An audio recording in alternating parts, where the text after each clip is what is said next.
we go, starting the last week of the year. Welcome to OverDrive. Jim Tatti subbing for Hayes, Noodles, and O-Dog, and Dave Feschuk is with us. And later on, Al's brother will stop in, and so will Luke Wilson as they battle for supremacy. Dave's not smiling. A bit of a hookup problem, but we'll work through that. Dave, are you there? I'm here, Mr. Tatti. How you doing, sir? Good. And a recent picture, too. I like that. That's impressive. Yeah, I don't know. With the slight video issues here on my end, probably something I screwed up by hitting the wrong button, which is usually the case. But we will endeavor to fix it in the near term here. It'll get done rather quickly. Just going over the World Juniors. So Germany leads Latvia 1-0 in the first period, and it was Slovakia 5-4 over Kazakhstan in overtime. And still, when I was doing Leafs Guy today, I still have last night's 3-0 win over Germany in my head. I can't get that game out of my head. It's a bizarre World Junior Championship this year because the playing field is actually very level, isn't it?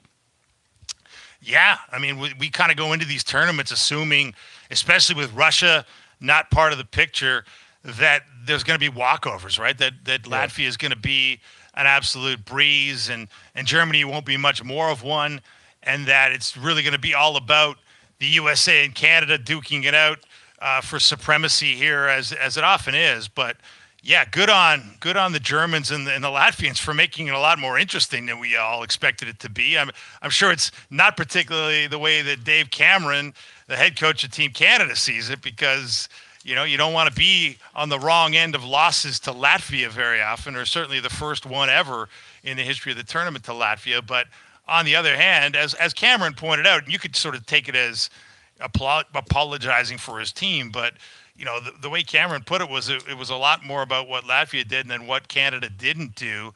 And to a certain degree, that's true. I mean, Latvia played them tough, and you got to give them credit for that, even if it's not usual for us to see Latvia sitting here, as a real contender in this tournament.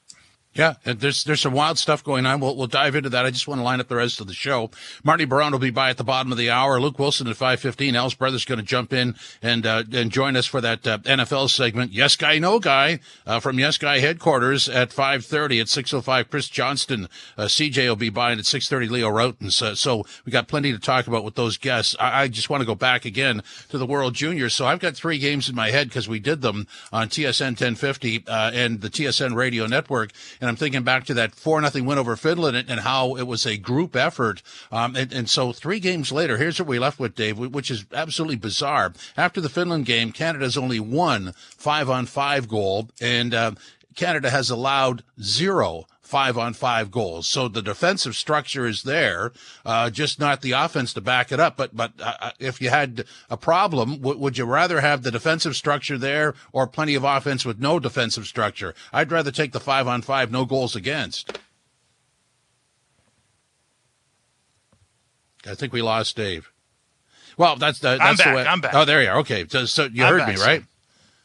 Did you hear what I said? I heard you talking about no 5-on-5 goals against is an awfully good thing, right? Yeah, absolutely. Is that what you said? Yeah. Yeah. I mean, that's what you have to look at here. There's obviously some bad news that's been going on here with historic losses to teams we do not generally consider worthy rivals in this tournament. But there is some good news here that you've yet to allow a goal at 5-on-5. The fact that you've allowed 3 goals against in 3 games played. You've had 2 shutouts from Carter George, who looks like, the early makings of a very good goaltender in a country that has been really wanting a very good goaltender to emerge for sure. And look, you're leading the tournament in shots on goal, Tat, man. I mean, they're getting their chances. They're pelting the opposing net with shots. Just hasn't necessarily gone in at the right times in the right games. So I joke around with Stu. So Anthony Stewart does the Leaf games with me and does the World Juniors with me, and just to sort of spread out the accolades, AJ Jakovic and Brendan Bell do the play-by-play and analysis on the TSN radio network. And when I'm talking to Stu and we're talking about Team Canada trying to get inside, I think like I'm talking about the Leafs, because they have all kinds. They got the shots on goal, right, and the puck possession, but nobody's really getting inside. In fact, the one goal last night, the big goal, the 2-0 goal, the Price goal, was the result of some greasy work around the crease, which isn't happening on a regular basis. Yeah, exactly. Well, there you go. It does kind of remind you of the Leafs a little bit. You're right. There is some sort of similar theme there in terms of a team that is working to get to the inside, and when you do get to the inside, suddenly good things happen. But it's not easy, right? And it's Yeah. not easy to break through, especially when you play these teams that are playing incredibly good structure. Like that's like Germany's been doing that going back to their win at the Olympics a handful of years back when it wasn't best on best, granted, but Germany was really good. Beat Canada in a big game and played incredibly well structured hockey, right? Like Yeah. they know how to play a system, as does Latvia. It helps that you've got great goaltending, and when you get goaltending, you play a good system. You can make up for huge gaps in overall skill level and high end talent, and certainly both those games are a case in that point. Yeah, and the Americans have great totals based on the 10-4 win over Germany in their first game. And, of course, we're surprised, I guess, by Finland yesterday. So, I mean, it all cancels out, which means that when we do the game on Tuesday night, New Year's Eve, we'll be talking about the Team Canada, Team USA, and just another classic. And then what happens after that? I mean, you really can't even predict the medal round in the playoffs just because there's just some things there that weren't there in the past, which makes for a much more even tournament. Oh, incredibly even. I mean, this is great. I mean, the fact that you've got this group with Canada and the U.S., which is really an unusual group considering they're the historic rivals. They're generally 1-2 in terms of the pre tournament rankings in this tournament. They're always near the top. But the fact that Canada finished sixth last year in a down year puts them in the group with the U.S., sets up this New Year's Eve matchup that we're all looking forward to. But you got this 5-team group, and everybody's got a loss. Who expected that 3 games into the thing, and only 2 games into it for Latvia? So that adds to the drama. It makes it really interesting. And look, I think it puts a lot of pressure on these young Canadians, right? And we'll see how. There's always pressure on Canada, Jim, but it seems like this year, because of the early wobbles, the pressure's come a lot quicker than usual, and we'll see how they respond. Yeah, and as I said earlier, I mean, it's a different kind of pressure. The goalie is flawless. The 5-on-5 play is defensively flawless. And so you're wanting more goals, but they have the puck possession, just not scoring the way you would expect. But, of all the problems to have, that might have been the least predictable and the most intriguing. That's a good point. I don't think a lot of people saw that coming. Certainly when you think about Canada, you haven't been thinking of goaltenders that are going to steal games, and for Carter George to have 2 shutouts, not that he had to steal those games, but he was certainly, really solid, really calm looking, really, assuring to his teammates in the way he handled himself in the crease. And Canada hasn't been able to, brag about that, certainly at the senior level for a long time, going back probably to Carey Price. And we're hoping, Canada's hoping to get that at the Four Nations face-off and into the Olympics the year after, but there's no guarantee of that. And certainly, Carter George doing what he's doing it does set you in a good mindset as a team, right? Even if you're, as Dave Cameron has called this team, snake-bitten and just not connecting on chances, and certainly they're banging pucks off posts in high quantity and certainly, showing all kinds of signs that they're close to breaking through. But it certainly helps to have that goaltender back there making you feel like everything's going to be okay, even if you allow the occasional 2-on-1 coming the other way. It's been a while for sure that we've had that story, and it's a welcome change. So let's move over to the Leafs, who get the Islanders tomorrow at Scotiabank Arena. We'll have that game on TSN 1050 on the radio side. Pregame starts at 12:30, right after an abbreviated Leafs Sky show that airs from 12 to 12:30. So the Islanders, obviously, there's recent pain from the Islanders. It's a home and home Thursday night. They're on the road to face the Islanders. So and again, the Auston Matthews stories we talked about earlier today, Dave, you and I, and Leafs Sky, just sort of hovers over the team, back to skating again. Definitely not playing tomorrow, but after that, nobody knows. So it's the great, I guess, the great mystery for Leaf fans. Yeah, to hear Craig Berube say he's getting better, well, we've heard that before, right? We've heard the good prognosis of Auston Matthews' health before. We were told he was getting better after he came back from the 9-game absence, where he went to Munich, and he wasn't better. And now he's been away 4 games. It'll be going on 5 when he misses tomorrow's game. And this 4-game stretch, Jim, has been a little tougher than the original 9-game stretch, right? You know, you go 7-2 with Auston Matthews away for those initial 9 games, and everything felt like, wow, we can weather the storm of our best player being out, and we can make it work. Not so much this time around with these 4 games. You're 1-3, and you've been outscored 18-12. It hasn't been as tidy, and you're starting to see some cracks, some holes in the roster that hadn't yet really emerged in the same way as they're emerging now. And it's up to the Leafs to figure out how to fill them. And they've got the guys in that room that should be able to do it. They certainly have this historic, track record that suggests they should be able to do it, but they haven't been doing it. And it'll be up to Craig Berube and ultimately Brad Treliving to figure out whether they can rely on the guys internally or whether they got to look externally between now and the trade deadline. You go back to when they had as many as 7 forwards out of that lineup, and they were winning. I'm not going to say handily, but they won a cluster of games, and now that everybody's almost back except for Auston Matthews, it doesn't seem to look the same. What's your read on that? Well, nothing looks the same. Like you talk about Carter George making things look really calm for the Canadian junior team up in Ottawa. Well, Anthony Stolarz was doing that, right? Like he was an amazing solidifying force, a quieting force, a reassuring force, and he was leading the league with a .927 save percentage. And in the 8 games since he's been out, they're 4-4 with an .869 team save percentage, which is 25th in the league, and not great, obviously. So they've got the goaltenders have some work to do, but I do think you can make the case that the team in front of the goaltenders is putting a lot more pressure on the goaltenders lately. Joseph Wall's been, he's 2-3 in 5 starts since Stolarz went down.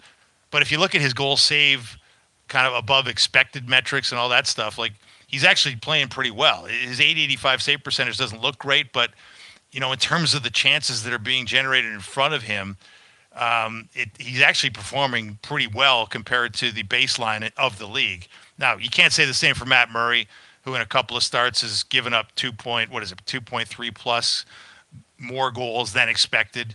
So, he's had some, and he's admitted that he's been slow to adjust to some pucks and he's trying to get his timing back. That's understandable given the guy missed, most of 2 years with double hip surgery. But look, when the goaltending isn't sort of locked down and clutch like it was with Stolarz, you start to see the flaws in the team, and certainly I think that's what we've been seeing of late. So as you're saying that, I'm thinking to myself, in past years we would have been saying they would outscore their problems, and this year, really, if you sort of slice what you said there, they're actually being outsaved from their problems by the goaltender. Would you agree with that? Well, certainly it was the case with Stolarz, right? There was no doubt about that. I mean, he was look, when you think about with Stolarz, I mean, before he went out, they're on a 105-point pace. He was saving something like a half a goal a game above expected, which was right near the top of the league. Outside of the Hellebucks of the world, he was right there in terms of the advanced metrics for goaltending for whatever they're worth. And just to the eye test, he just looked incredibly impressive. Just a big man that took up a lot of net and looked really compact and economical in his movements in a way that we hadn't seen in a Toronto crease in quite some time. But look, I mean, hey, it's not like you can really kill the Leafs top guys for not scoring. Like Mitch Marner's on a 110-point pace. Willie Nylander's on 50 goal pace. Right up there near the league lead. John Tavares, we've talked a lot about how he's turned back the clock in the 7th year of his 7-year deal on 41 goal pace. So they're scoring at the top end of the roster. They're just not scoring at the bottom end. They're not getting anything from the D on offense. And that's, I guess, when you don't get the Stolarz type goaltending, you're starting to see what happens.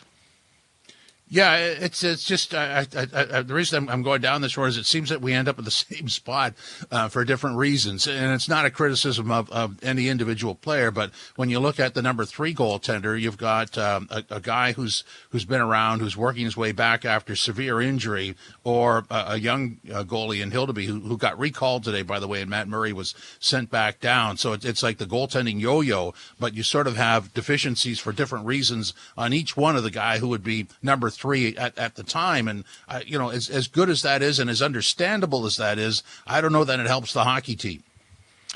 Yeah, well, obviously they wanted Matt Murray to be the guy, to be the third goaltender. And, to me, I'm not sure exactly what's going on here. Maybe it's just an idea that, hey, he needs to sharpen up. He needs to work on some fundamentals about tracking pucks through crowds, through screens. Maybe he just needs some more reps at the American League level. And we don't want to sort of disappoint him or put him in a bad spot where he's in over his head too early here, coming back from this, long absence from the NHL. Maybe it's that, but you would like to think that you would give a guy a little more rope than Matt Murray's got so far if you really believed he could be one of your solutions at the NHL level. So we'll see how that goes. But Dennis Hildeby is a guy that clearly has been a minor league goalie and has shown minor league goalie skills so far at the NHL level generally. But he's also a big man with, a lot of potential and clearly has, a lot of what scouts look for in high-end goaltenders, whether or not he can put all the mental and physical stuff together that you need to put together to thrive at the NHL level. That remains to be seen. He hasn't done it yet, but I guess he's going to get another chance here.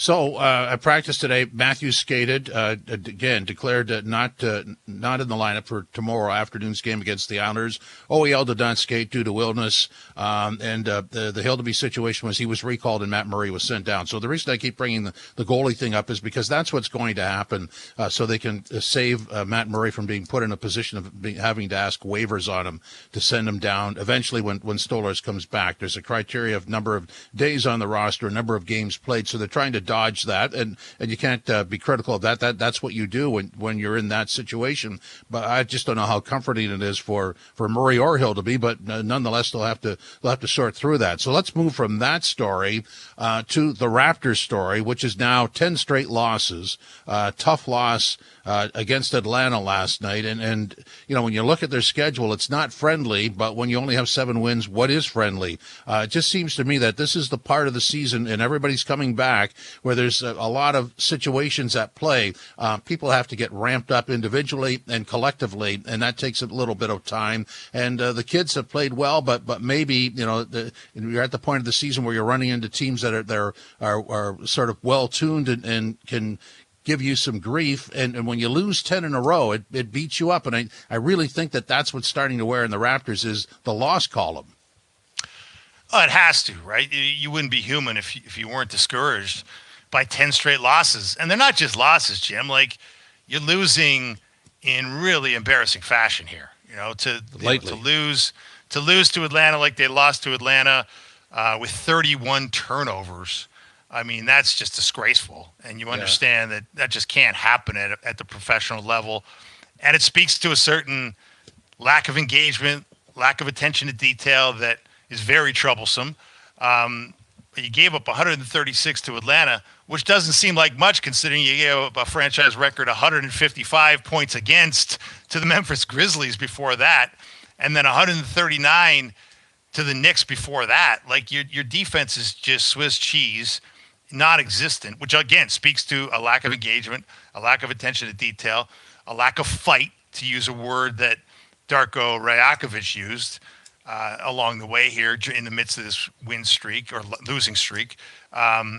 And that's, I guess, part and parcel the risk, Jim, with essentially entering a tank year, essentially acknowledging on day one of this season, as team president Masai Ujiri did, that this is a rebuilding year. Like, Masai Ujiri tried to say it on that day. I remember him very vividly saying something like, the players aren't rebuilding. It's up to the players to work hard. It's up to the players to do their jobs out there. Because you're not. In other words, you can't ask players to tank.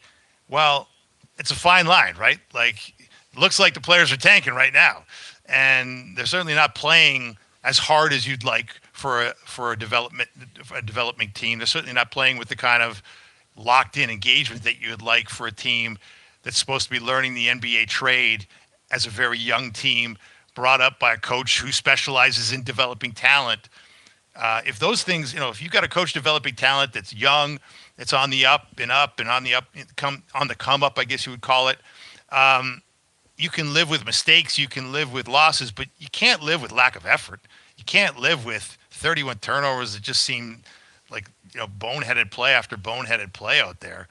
And that's the troublesome thing for me, Jim, is you're in a great spot for the lottery balls right now. You're in the bottom 3 of the league, and that's maximizing your lottery chances in the flattened lottery odds era. But what does it do to your team if you're playing this kind of basketball in the midst of it all is the question. And that's a question Darko Rajakovic is going to have to answer, and it's a question that Masai Ujiri is going to have to grapple with here as they move forward. 136-107 they lost last night. 31 turnovers for 30 points. That's massive. Coming up next, we'll talk about the Buffalo Sabres, some hockey with Martin Biron. The Sabres on the rebound after they were just dreadful. They had that awful skid and have now figured something out, we think. This is Overdrive on TSN 4 and TSN 1050.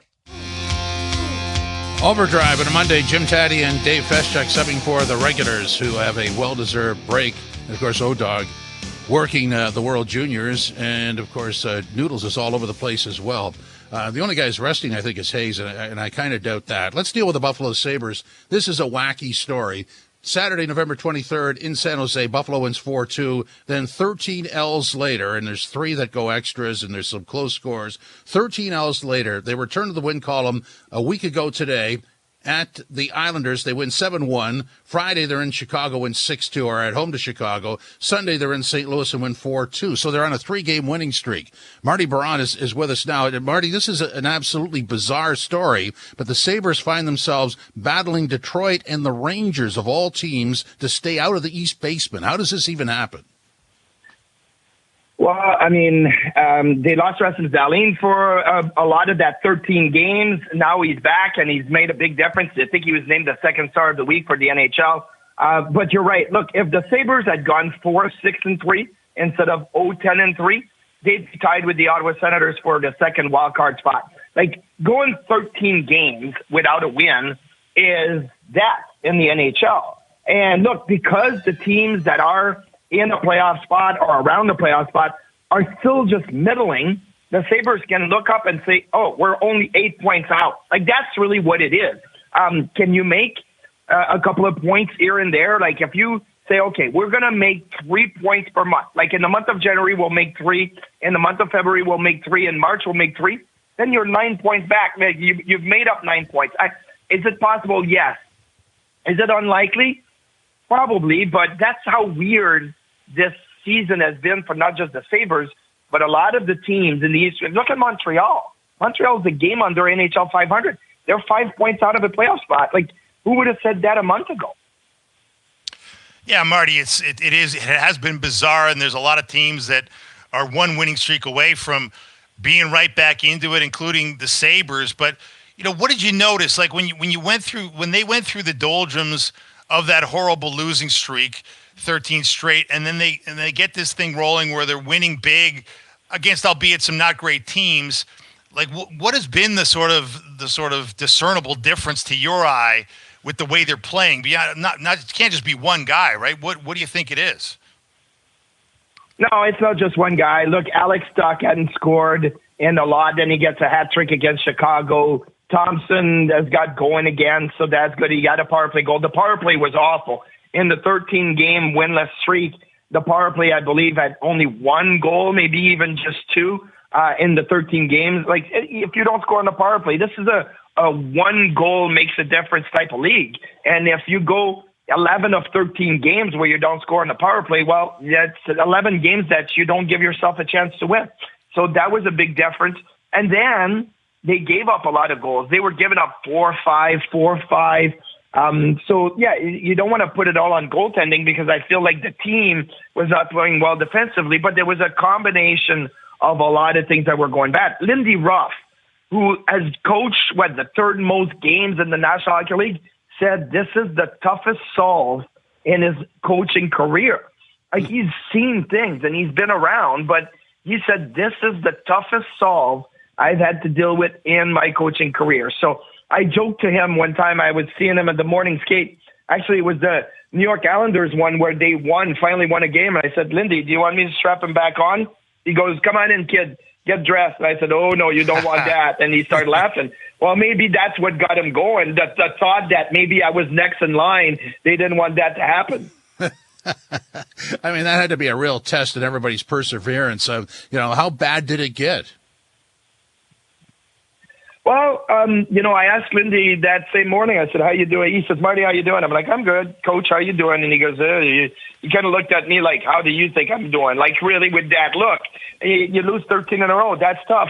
And the way that they lost, like, there was games where they were up 4-1 on Colorado. They're up 3-1 on Toronto. They're up 5-3 on Detroit. You lose these games, and only one of them went to overtime. Like, you only got 1 point in 3 games where you're up by multiple goals and let it slip away. Scoring first, they were scoring first a ton.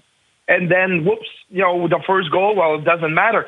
I think the Sabres now are above NHL 500, but they were the only team that had a losing record when scoring first in the NHL. Now they've found their way back out of that with their 3 wins now. But, I mean, that's tough when you know that most teams win roughly 65 to 70% when scoring first. The Sabres had a losing record. Like, that's why it's been really tough on everybody's, mental, preparation, because even if you say we're going to come out hard and get the first goal, well, that didn't lead to wins either. Marty, when you look at Lindy Ruff, I mean, obviously they make the coaching change. They move out Donnie Granato and they bring in Lindy Ruff, who's very familiar to Sabres fans, going back a generation as a player and a coach. I mean, a guy who's, as you said, seen things in this league. I mean, how have you seen him operating under these circumstances? Like, what do you think makes him a good candidate to help this team through what it's going through right now? Well, when I played for Lindy Ruff, it was really tough love, right? And that was the era of the Pat Quinn, Scotty Bowman and, Pat Burns and those guys. So it's tough love. Like, if you didn't perform, you sat or you were in the press box and that was it. Now, he did that to a couple of players and Jack Quinn was a healthy scratch for a lot. Now Jack Quinn is going again. Dylan Cousins was moved from center to wing. Now Cousins is back in the middle with Peterka and Quinn, and they're working. Power had a turnover against the New York Rangers. He sat a whole period. Peterka had a turnover against the Rangers. He sat a whole period. So I think that's what Lindy Ruff kind of resorted to, is saying, okay, I'm going to go back to, I need to show tough love here. Everybody's got to be accountable. And it worked. It worked in small samples.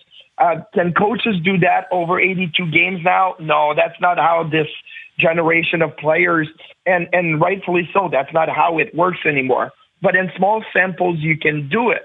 And the one thing with Lindy Ruff also, everywhere he's gone, when he's had success, he has really good goaltending because he likes to play an up-tempo game. Let's create off the rush. Let's have the defense join in as a second layer.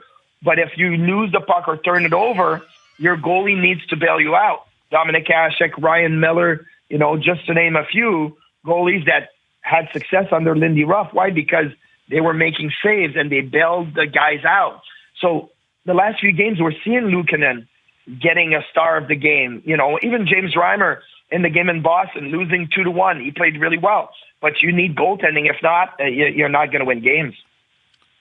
The interesting thing about this particular scenario is that the coach had been hired in the summer, so he couldn't be blamed for this. Which is, in a lot of other situations, it would be remove the coach because you can't change the players. They didn't change the players, and they didn't change the coach, and they found their way out. That's pretty odd, isn't it?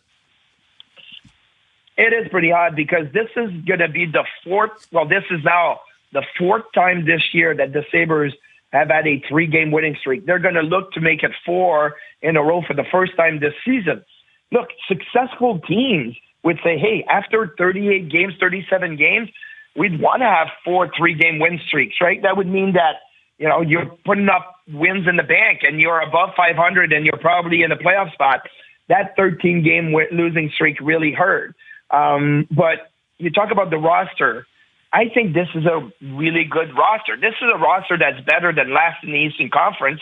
Paige Thompson, Alex Tuck, Jason Zucker was brought in, has played really well. You look at, Zach Benson is only 19 years old, but he looks very, very mature.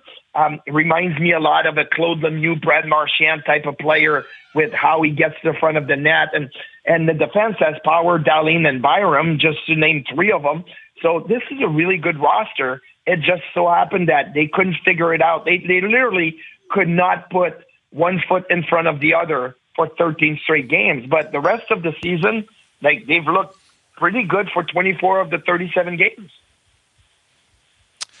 Marty, the big conversation in Toronto right now is about Auston Matthews. And, he missed 9 games. He came back. He's now 4 games into his second injury-related absence of the year. He's going to miss tomorrow's New Year's Eve afternoon game as well. That'll make it 14 games this season, Marty. What do you make of it looking from where you're looking from? The idea that Matthews hasn't been able to get right. He's, on 32-goal pace after scoring 69 goals a year ago. How do you assess that situation? Well, isn't Coach Berube kind of slipped a little bit, mentioned something about his back? I think I read that somewhere, something that, it may be back-related. And if it is, then it's, it affects your whole body. It affects how you skate. It affects how you shoot. It affects how you go into traffic. So that would make sense, right? If you look at Auston Matthews' kind of production this season and say, okay, this is something that's affecting him. But I look at the Leafs and I think, okay, they have the roster to be able to overcome Matthews missing some time in the regular season. So Marner has stepped up and has played a huge role, right? Tavares has looked good. Willie Nylander's look really good. The goaltending has been, at way above my expectations at the start of the season. Yes, I know Stolarz is still hurt, but Joseph Woll, after a little bit of a down couple of games, he'd lost 3 out of 4, had a big game on Friday against Detroit, played well. Now they have to resort to Matt Murray. Is that the best scenario? No, but Stolarz will come back and it will be fine. So I think the Leafs are set up to be able to handle losing Auston Matthews for a few games. Let him rest. Let him get healthy. You don't need to push him in December right now going into January. And I know the conversation is already, what about the Four Nations face-off? What do you do with Auston Matthews? Well, I think Auston Matthews has to really look in the mirror and say, okay, well, I'll probably be in the Olympics next year. Do I need to worry about this Four Nations face-off when the Leafs really need me? I think that is probably the most important thing right now for Matthews and the Leafs, is to realize, make a game plan so he can be healthy for February, March, April, and more. Marty, the New York Rangers are absolutely stunningly bad to me. I don't know how they get there, but they're there. What's your read on what's going on there? Well, the Rangers had a bad defensive structure going on, and it has worked for Peter Laviolette for many, many years, where they just play strict man-to-man in the defensive zone. And, you rely on your goaltending to bail you out. And Shesterkin has done that. And Jonathan Quick has done that for, the early part of the season. But they're missing a big piece. And I feel like they're missing that shutdown defenseman that Peter Laviolette always had when he was with Nashville and Roman Josi. In Washington, he had, a John Carlson, but he had a really good group of defense that could handle that. I don't know that he has that in New York, especially when Keandre Miller is not playing. You don't have Jacob Trouba anymore. Adam Fox is not that guy. Ryan Lindgren was hurt for a little bit. You're struggling. You're struggling on the back end. So now they've adjusted the way they play in the defensive zone, but they don't know what to do to be able to generate offense. And so it's now you're dealing with another problem. You're not scoring enough.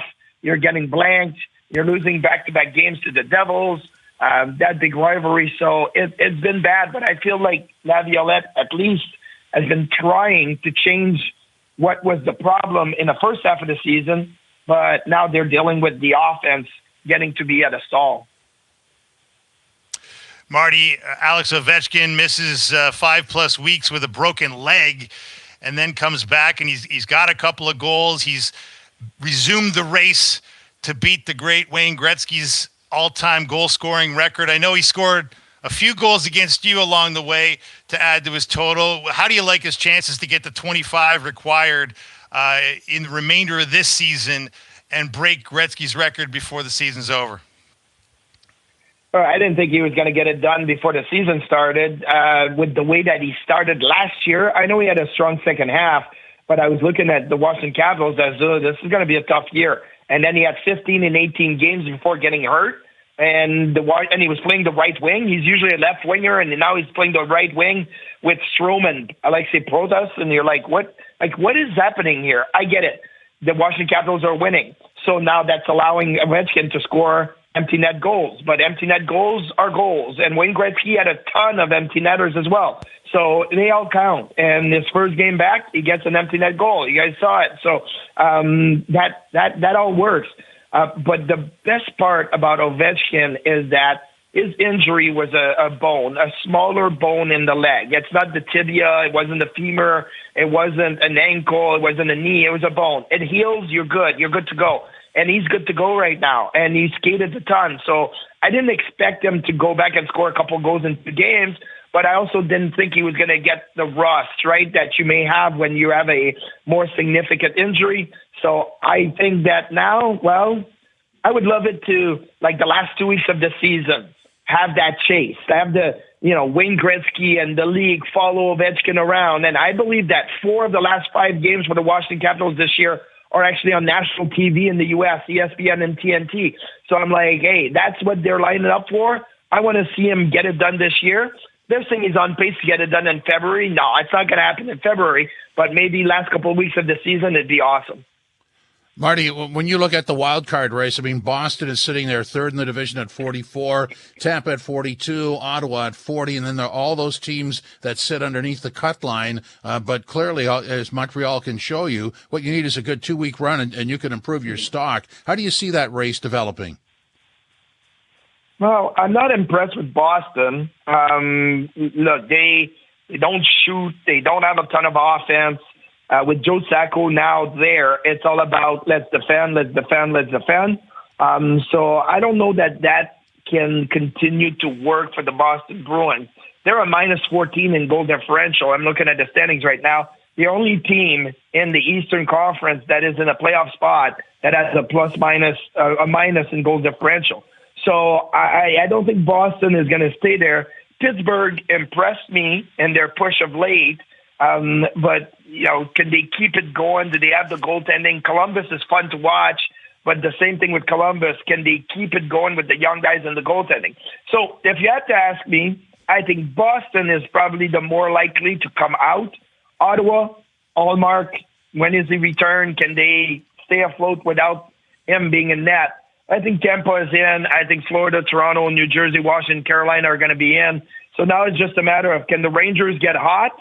Can the Pittsburgh Penguins maybe catch Boston? Like that, those are the teams that are in the mix, in my opinion.